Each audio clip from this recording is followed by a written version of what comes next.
Welcome to the JAMODI podcast. We are all surrounded by amazing coaches and leaders. So let's get an inside look at not just what they do, but how they do what they do. After all, becoming the best versions of ourselves is JAMODI, just a matter of doing it. The JAMODI podcast is powered by Sideline Interactive. Sideline Interactive is the leading manufacturer for high-quality, innovative scoring tables and LED video display boards that help coaches and schools bring more excitement to fans, create huge fundraising opportunities, and make their jobs easier. Visit sidelineinteractive.com to check out their amazing products.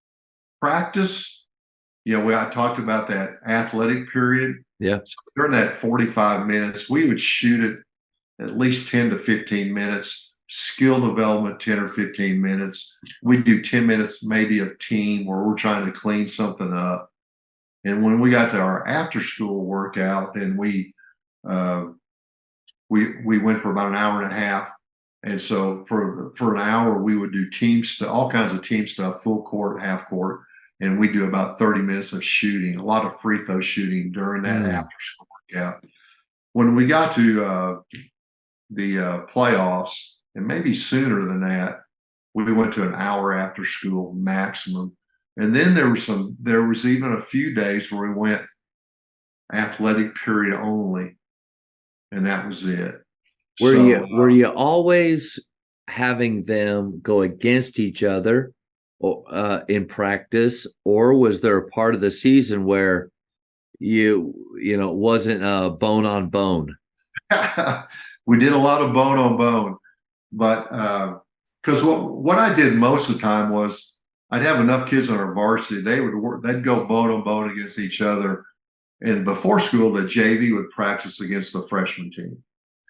Let me tell you though, this past year, Tate had the JV team stay with us, and that was a breath of fresh air. We weren't beating each other up all the time. And then we didn't have to play those kids quite as much as we had two teams of varsity players, then a third team might be the JV team. So we might have kept 5 or 6 JV players.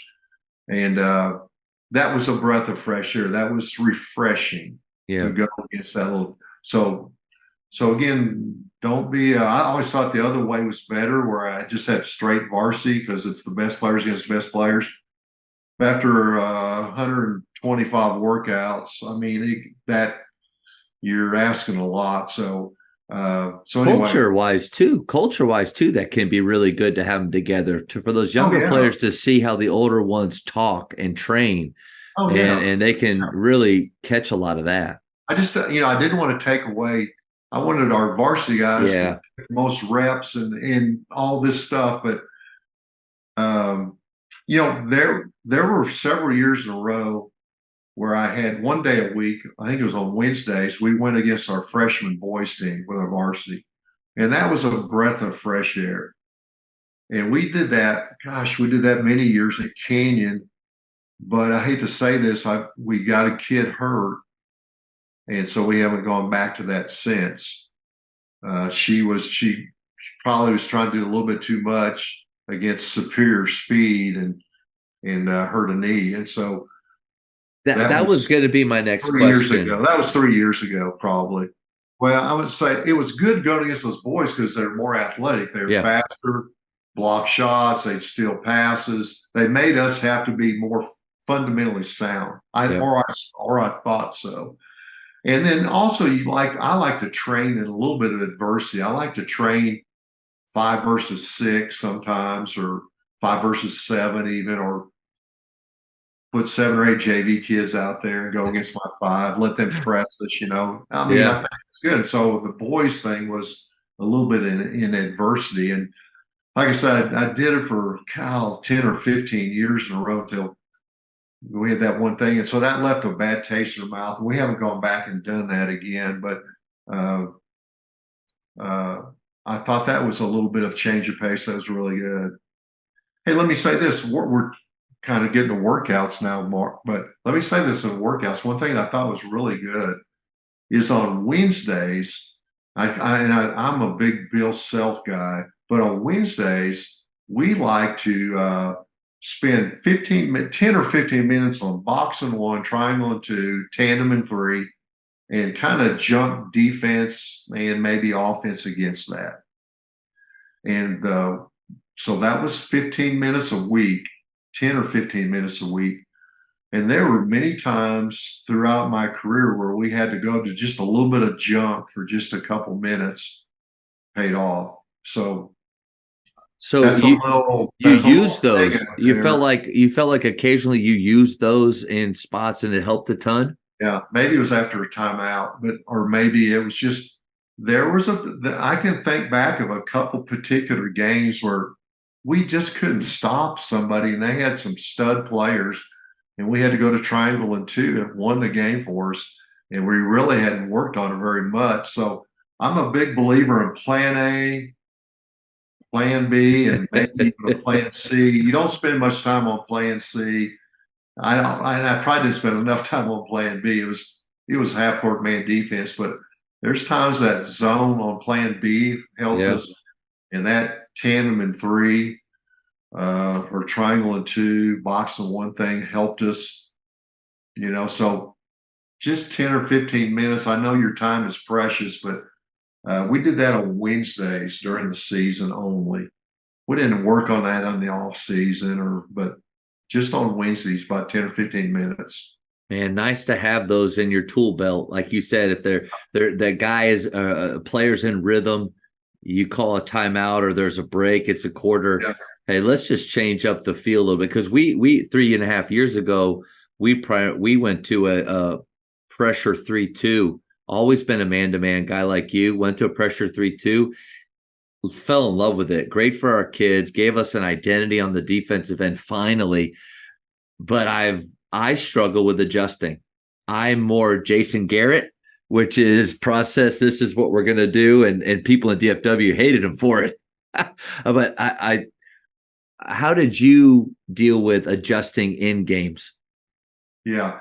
Well, so you have to go through those things in practice, in my opinion. So you have to prepare your practices for any type of thing. So we constantly were going against different things and making it a little bit adverse and chaotic. And so once you got to a game and, things didn't go quite the way you thought they were going to go, hey, we practiced this. You remember? We worked on this type of stuff. So I never will forget a game back in early my career. We were playing, I think it was Littlefield, Texas, and we had the ball for the last shot. Called timeout. Come over here. I drew up a brand new play. I never had showed them. Oh, well, we go out to run this thing. I thought it was amazing. Probably the Chicago Bulls had run it that night before, so I still had it in my brain.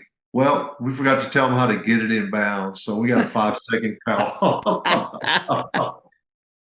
Hey, I made a lot of mistakes along the way. Did you own that one, or were you like the coach that throws the clipboard and gets mad at the players for that? That was my fault. It was when we ever tried to do. Now, there was a couple times I had a guy named Johnny Hampton as a longtime assistant coach with me, and we had a lot of, we thought alike, and we were a good team. He probably assistant coach for 25 years. Oh, wow.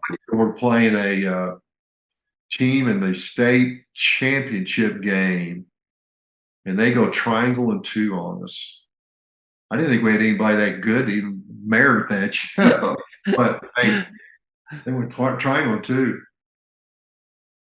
And then it got to be, they did it in the second quarter, so got halftime. We had a few minutes to kind of come up, and Johnny came up with a simple little thing we had not worked on that worked. But normally that stuff doesn't work if you haven't practiced it. And so anyway, but this one particular time it worked, and we kind of got them, the triangle two ended up being their second defense. Sometimes you score a couple times, get a couple easy buckets, and they're out of it again. So I can't remember your question. Just adjusting during Yeah, games because yeah, Dick DeVenzio, the founder of PGC, is one of. I went to PGC as a high school player twice under Dick, and then got to direct for them for 5 years. So his books and his ideas, I'm really fond of. And I'm actually going through one of his yeah. I remember seeing his books. books. I think Yeah, I read some of that stuff. running the show. Like I'm going through this right now, and he literally talks. He laughs about how commentators will talk about halftime adjustments that coaches make, and he said majority of the time they're doing the exact same thing. They're just doing it the way they're supposed to do it. And he says with more effort and with more energy, Yeah. but people come and say, well, what a great adjustment at halftime, Oh whatever yeah. you did. And I thought that, like, man, I don't think we did anything really different because we're pretty simple. But Yeah. but I'm wondering if that is a part of the game that I need to get better at or evolve in, is those in-game adjustments. I just didn't know if you had any Yeah. pointers there. Yeah. Well, I think again, if you're going to win the game, 95% of it's because what you do in practice. Maybe 5% or less is your adjustments during the game. But like I said, if you practice those adjustments, then it's just, hey, that's who we are. We can adjust easily. Look, girls, how we did this in practice and we did this, and hey, this is nothing. I mean, we've seen tougher things than this than what we did in practice. So, but usually I have an assistant coach. Maybe I may have one watching the offense, one watching the defense of the opponent, or that's what I used to do when I could. And so I usually got good feedback with my assistant coaches, really involved them in that regard. But I think you can overdo it if you're just doing it to do it. I mean, Yeah. if you're playing well, I usually don't even like to sub. If we're playing really well, I just want to roll with it. Okay. And so if we are playing them well in our half court defense, why do we think I have to come out and press then and maybe give them something easy? So, but if the game is ebb and flow back and forth and nobody's getting momentum, maybe you making that adjustment that you're talking about. And maybe so you take a little bit of a risk there, but um, that's another thing. What we've already talked about. Once I quit putting pressure on myself, like everything was this and so important, and once I got over once I got over the fear of losing, okay, and that's about the same time I made my little adjustment on making an impact on players. Once I go over the fear of losing, to me, that before maybe it filtered to the players. They may have got that too from me. And so you have to be careful with, those sort of things. And when you don't have that fear of losing, then you don't mind going ahead. If you need to make an adjustment during a game, hey, I'm good with it, because the worst thing can happen is we lose the game. Yeah. Yeah. And so you have to understand that's part of the coaching. You're gonna that's just part of coaching. That's the way it goes. But you're going to do what you, in the moment, you think is the best thing for your team. And so, I mean, that can be anything. Like we said, I mean, you can run 7 different presses, and I mean, you can win a lot of different ways. But my best teams didn't beat themselves. They didn't turn it over. They. And so when you beat yourself, then it doesn't really matter who you're playing. So, but to be our best, we had to hang in the game against superior teams. And there were some years where I felt like we were the best team, but there were a lot of years I felt like we were not the best team, but we could still win. And so, just by the preparation that they do and confidence that they build through the season, and I don't know, some guys, the Bill Belichick's, okay, like to take away whatever you do best. They like to take away that number one thing. And so you have to prepare for that. If you have a stud guard, what happens if they come out in trap, or what are you going to do? Yeah. So prepare for that and prepare your player for that. If you got a great post player and they front and back, or they double team your post player, what are you going to do? So, you have to, that's why those adjustments you make that they can do, you do it during practice. We used to start out in practice early in the year. One day would be a man day, or the next day would be a zone day. And on those zone days, we'd run half court presses, full court presses, 2-3 zones on, so we would do that where we had a full day of zone stuff. And then the next day we would be man, where we would run and jump and do things out of a man stuff. And so in preseason, we kind of helped with our preparation on seeing all that different type of stuff that we might see in a ball game. And they didn't have to execute the other team's defense that well, but they just had to offensively go against it. Yeah. So if you came out and threw some different stuff at me, hey, we've already run this. We're good. We're good. Yeah. Don't panic. And sometimes they will. Yeah. Yeah. So adjustments are overrated, but you do make some during the game.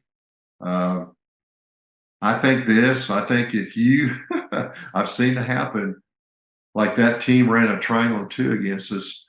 If they would have waited to the second half, it'd have been more effective. But because we had time at halftime to talk about it, draw some things up, we were able to. Yeah, the timing of your adjustments is huge. I think if you want to go to that amoeba defense, the amoeba zone, if that's not you might consider waiting till the third quarter to try that. Yeah. Or it gets you a little momentum, and then you can still go back to what you do best. If that's an example. So it's hard to make an adjustment though for the other team if you wait till the second half. So you got to be pretty good to do that, but I know those adjustments work a lot better if you can hold off on that surprise defense. Thank you for checking out today's episode.